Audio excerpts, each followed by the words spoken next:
Hello students, last class में अपन ने 2 जगत वर्गीकरण प्रणाली, 3 जगत वर्गीकरण प्रणाली और 4 जगत वर्गीकरण प्रणाली के बारे में अध्ययन किया था।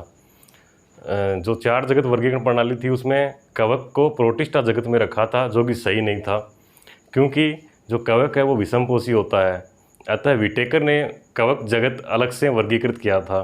तो इन 5 जगत जो वर्गीकरण प्रणाली है ये विटेकर के द्वारा प्रतिपादित की गई थी 1969 में। तो इसके बारे में अध्ययन करते हैं। इन 5 जगत का जो वर्गीकरण किया था वो कुछ लक्षणों के आधार पर किया था। तो अपन देखते हैं।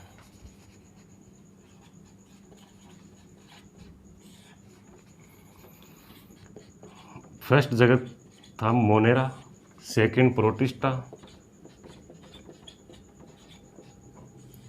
और जो थर्ड जगत था वो प्रोटिस्टा से अलग किया था, कवक जगत है, और फोर्थ प्लांटी, और जो फिफ्थ जगत है वो है एनिमेलिया।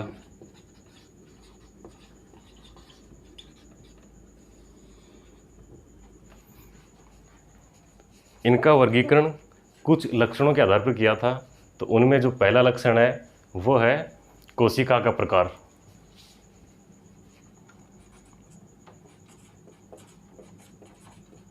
कोशिका का प्रकार।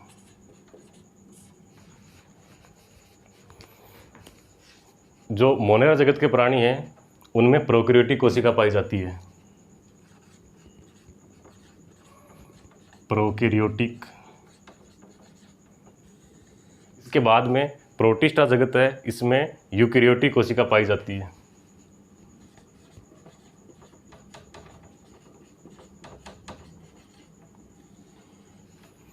कवक जगत में भी यूकैरियोटिक कोशिका पाई जाती है।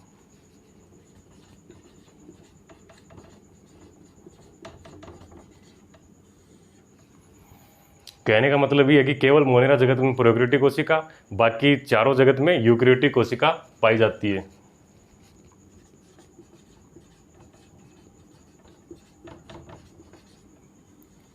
एनिमेलिया में भी यूकैरियोटिक कोशिका उपस्थित होती है। लेकिन हमें ये पता होना चाहिए कि प्रोकैरियोटिक कोशिका किसे कहते हैं। यानी कि वह कोशिका जिसमें झिल्ली युक्त कोशिकांग एब्सेंट होते हैं प्रोकैरियोटिक कोशिका कहलाती है। झिल्ली युक्त कोशिकांग से मतलब जैसे माइटोकॉन्ड्रिया है, गोल्जिकाएँ है, अंतःपरद्रव्य जालिकाएँ हैं, तो ये सभी प्रोकैरियोटिक कोशिका में एब्सेंट होते हैं। इसके अलावा जो यूकैरियोटिक कोशिका होती है उनमें झिल्ली युक्त कोशिकांग उपस्थित होते हैं।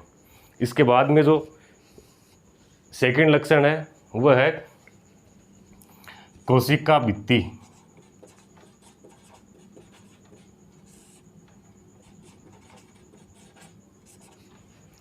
मोनेरा जगत में कोशिका भित्ति है वो सेल्यूलोज रहित पेप्टाइडोग्लाइकन,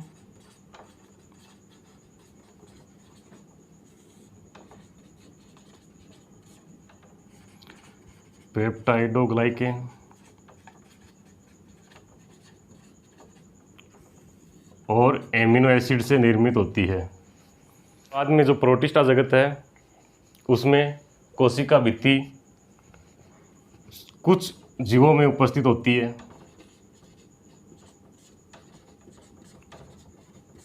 और सेल्यूलोज से निर्मित होती है।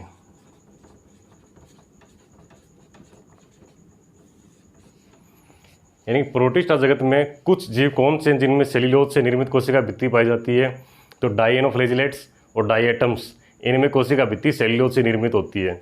इसके बाद में जो कवक जगत है इसमें कोशिका भित्ति काइटिन की बनी होती है। प्लांटी जगत में कोशिका भित्ति सेल्यूलोज से निर्मित होती है।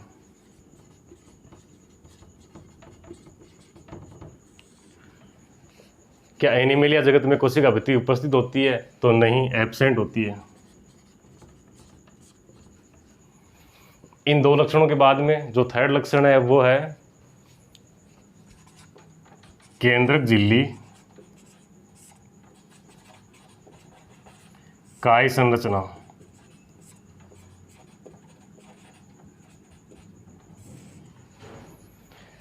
यानी केंद्रक झिल्ली किसे कहते हैं हमें ये पता होना चाहिए। तो जो प्रोकैरियोटिक सेल्स होती हैं उनमें स्पष्ट केंद्रक अनुपस्थित होता है, इसके अलावा जो यूकेरियोटिक कोशिकाएं होती हैं उनमें कोशिका में एक केंद्रक पाया जाता है और उस केंद्रक के चारों ओर एक आवरण पाया जाता है जो डबल मेम्ब्रेन होती हैं, उसे ही केंद्रक झिल्ली कहते हैं। तो मोनेरा जगत में केंद्रक झिल्ली काय संरचना अनुपस्थित होती है।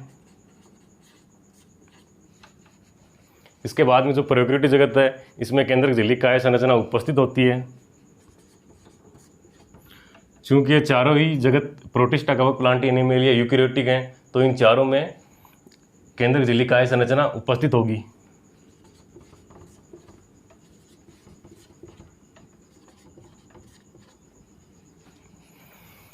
इसके बाद में जो लक्षण है वो है पोषण विधि।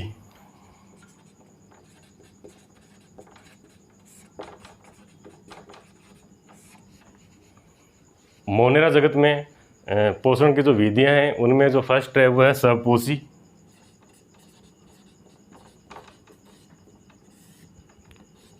स्वपोषी किसे कहते हैं?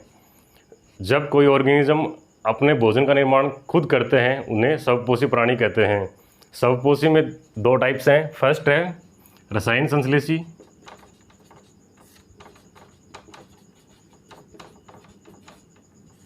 और सेकंड है प्रकाश संश्लेषी।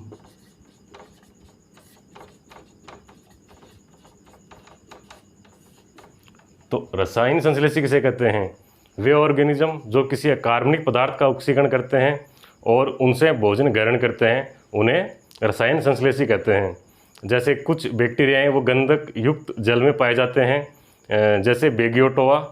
कुछ बैक्टीरियाएं जो आयरन युक्त जल में पाए जाते हैं, जैसे फेरोबैसिलस।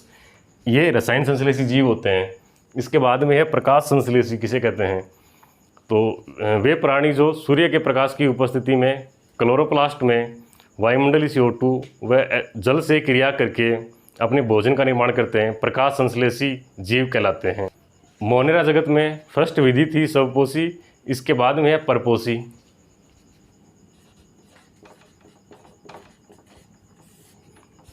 परपोषी का मतलब होता है कि वे जंतु जो अपने भोजन किसी दूसरे प्राणियों पर निर्भर रहकर उनसे भोजन प्राप्त करते हैं, परपोषी जीव कहलाते हैं।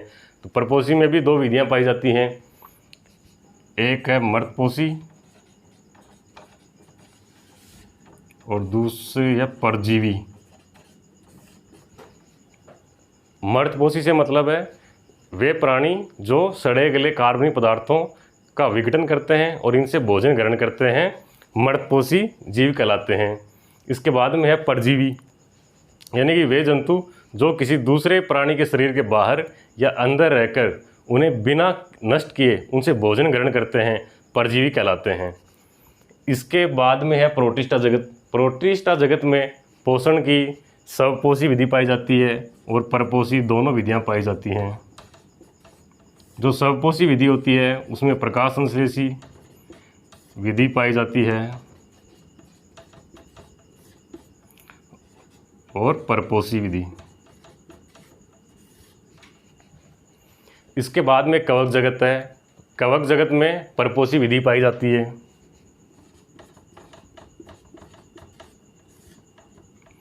परपोषी विधि में मर्तपोषी विधि और परजीवी,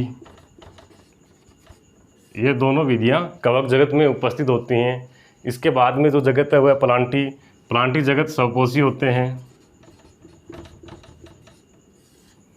क्योंकि ये अपना भोजन सूर्य के प्रकाश की उपस्थिति में हरित लवक में वायुमंडलीय CO2 व जल से अपने भोजन का निर्माण खुद करते हैं, इसलिए ये स्वपोषी होते हैं। इसके बाद में एनिमिलिया जगत है। एनिमिलिया जगत के प्राणी परपोषी होते हैं। परपोषी में जो विधियां होती हैं उनमें है प्राणी संभोजी और मर्तपोषी।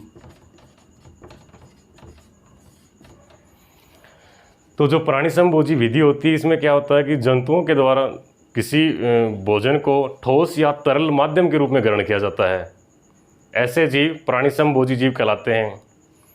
और इसके बाद में मर्तपोषी विधि, यानी वे जीव जो सड़े गले कार्बनिक पदार्थों का विघटन करते हैं और इनसे अपना भोजन का निर्माण करते हैं, परपोषी विधि कहलाती है।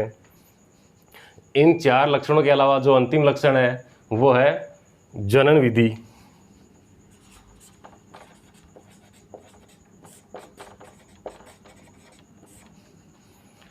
मोनेरा जगत में समयुग्मन जनन विधि पाई जाती है।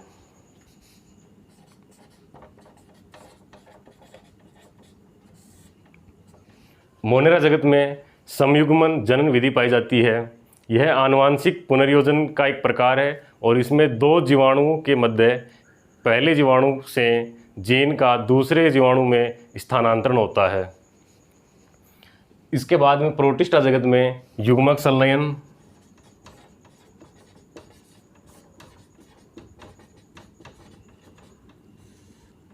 व समयुग्मन, ये दोनों विधियां उपस्थित होती हैं। तो युग्मक संलयन से मतलब है जब नर व मादा युग्मक आपस में संयुक्त होते हैं, इसे युग्मक संलयन कहते हैं। इसके बाद में कवक जगत है। कवक जगत में जनन की जो विधि होती है वो निषेचन होती है।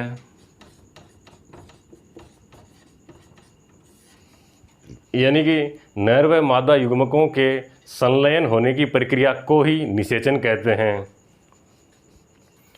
इसके बाद में प्लांटी जगत में भी निषेचन की प्रक्रिया पाई जाती है और एनिमेलिया जगत में भी निषेचन की प्रक्रिया पाई जाती है। ये 5 लक्षण हैं। इन 5 लक्षणों के आधार पर विटेकर ने 5 जगत वर्गीकरण प्रणाली के बारे में बताया था। अब जो मोनेरा जगत है इसके उदाहरण कौन से हैं, तो अपन देखें तो इसमें जीवाणु है, आर्कीबैक्टीरिया है, नीले हरे शैवाल हैं, माइकोप्लाज्मा है। इसके बाद में जो प्रोटिस्टा जगत है इसमें कौन से प्राणी आते हैं, तो डाइएनोफ्लैजिलेट्स है, डाइटम्स है, यूग्लिना है, ठीक है, और श्लेष्मा फफूंद है। इसके बाद में जो कवक जगत है इसमें केवल कवक पाए जाते हैं। प्लांटी जगत में शैवाल, ब्रायोफाइटा, टेरिडोफाइटा, जिम्नोस्पर्म और एंजियोस्पर्म पाए जाते हैं। तो आज की क्लास के बारे में अपने 5 जगत वर्गीकरण प्रणाली के बारे में पढ़ा है। अगर अभी तक आपने चैनल को सब्सक्राइब नहीं किया तो चैनल को सब्सक्राइब कीजिए और लाइक कीजिए।